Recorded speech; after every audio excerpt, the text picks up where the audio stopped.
Immaginiamo di essere insieme nel cuore della notte. Tutto è silenzioso, quasi immobile. All'improvviso l'oscurità viene squarciata da un suono che ti gela il sangue nelle vene, le risate degli spettri. Sembra la risata isterica maniacale di un pazzo fuggito da un manicomio criminale. Dimenticate il Re Leone, dimenticate l'idea della iena come uno spazzino vigliacco opportunista e un po' anche scemo.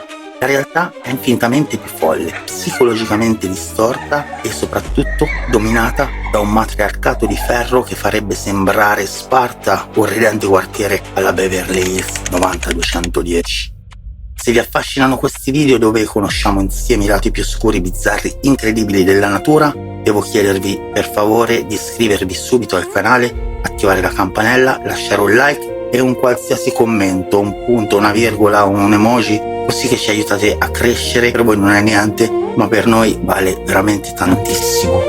Però adesso mettetevi comodi perché oggi smontiamo la iena pezzo dopo pezzo.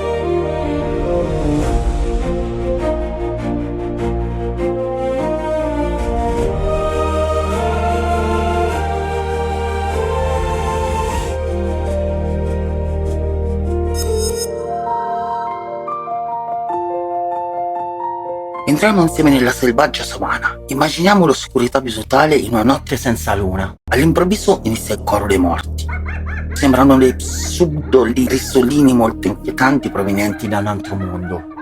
Così i brividi adesso sono più intensi. Partono dal collo e arrivano fino alle gambe. Tutti i piedi si drizzano. La caccia della iena è entrata nel vivo. Ma non c'è niente da ridere. Ragazzi, fidatevi. Partiamo subito dal mistero della risata. Perché questo animale passa il tempo a ridere? Spoiler, non hanno un gran senso dell'umorismo e la stand-up comedy non va forte nella savana, credetemi. In realtà quel senso che a noi fa accapponare la pelle è un mix letale di stress, frustrazione, eccitazione e calcolo strategico. Gli etologi, che hanno passato anni a studiare la risata della iena e le iene stesse, hanno scoperto che la iena ride soprattutto in quei momenti quando c'è del cibo in mezzo o durante un conflitto sociale all'interno del clan. In pratica è un segnale di sottomissione e frustrazione attiva. Se la iena subisce l'aggressione di un membro più forte del branco o se viene allontanata da una preda, emette quel suono. È un modo per dire: ok, sono frustrata, mi arrendo, ma sono ancora qui e ho un'ansia pazzesca.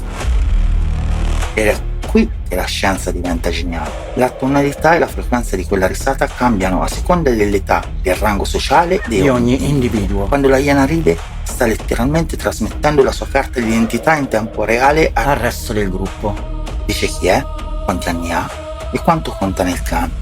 Insomma, non stanno ridendo di voi, stanno solo gestendo un attacco di panico collettivo, un po' come quando a noi scappa da ridere nei momenti meno opportuni.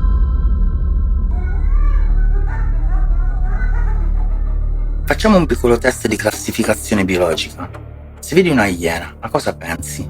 Ha il muso allungato, corre a quattro zampe, è una spazzina, sembra un cane un po' deforme e venuto male, vero? Sbagliatissimo.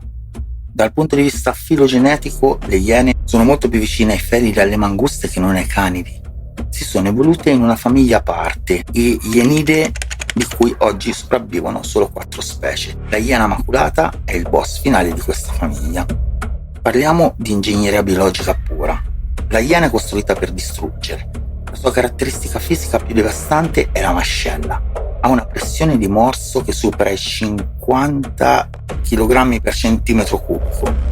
Per capirci, possono tranquillamente polverizzare le ossa di una giraffa o di un bufalo. E non lo fanno solo per gioco. Il loro stomaco produce dei succhi gastrici talmente acidi che riescono a digerire praticamente tutto: pelle, zoccoli, corna e persino i denti delle prede. Quando un branco di iene finisce di mangiare sul terreno non rimane letteralmente nulla.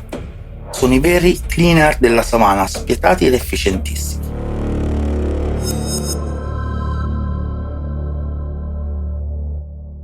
E adesso entriamo nella parte più assurda, bizzarra e biologicamente incredibile di questo animale. Se pensavate di aver visto tutto nel regno animale, tenetevi forte. Adesso vi farò esplodere il cervello. La società delle iene maculate è un matriarcato spietato. Le femmine sono più grandi e molto più aggressive e muscolose dei maschi. Nella gerarchia dei clan, l'ultimo dei maschi, quello più sfigato e sottomesso, è comunque inferiore alla femmina di rango più basso. I maschi passano la vita a subire, chiedere scusa e a sperare che le femmine non decidano di usarli come sacchi da box. Ma perché sono così aggressive? Tutto merito o colpa degli ormoni. Durante la gravidanza le madri iena producono livelli di testosterone e androstenedione pazzeschi che si riversano sui feti. Questo bagno di testosterone non solo rende le femmine dominanti e incazzate fin dalla nascita, ma ha modificato radicalmente la loro anatomia.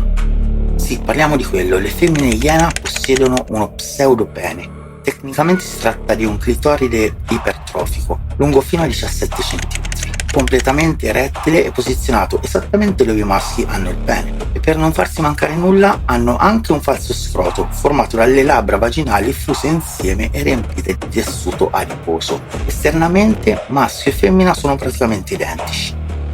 Ora prova a pensare alle implicazioni di questa cosa. Le femmine urinano, si accoppiano e si partoriscono attraverso questo pseudopene. Il parto per una iena è un'esperienza drammatica e dolorosissima. Il cucciolo, che pesa circa 1,5 kg, deve attraversare un canale stretto e fare una curva a gomito di circa 180 gradi, spaccando letteralmente il clitoride della madre. Durante il primo parto, circa il 15% delle madri muore per emorragia o fatica e oltre il 60% dei primogeniti muore soffocato in questo canale.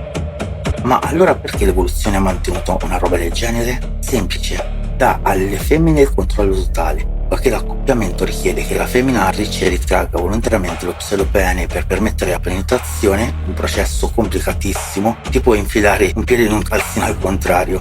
Lo stupro nel mondo delle iene è biologicamente impossibile, decide la femmina sempre e basta. Il patriarcato là non esiste.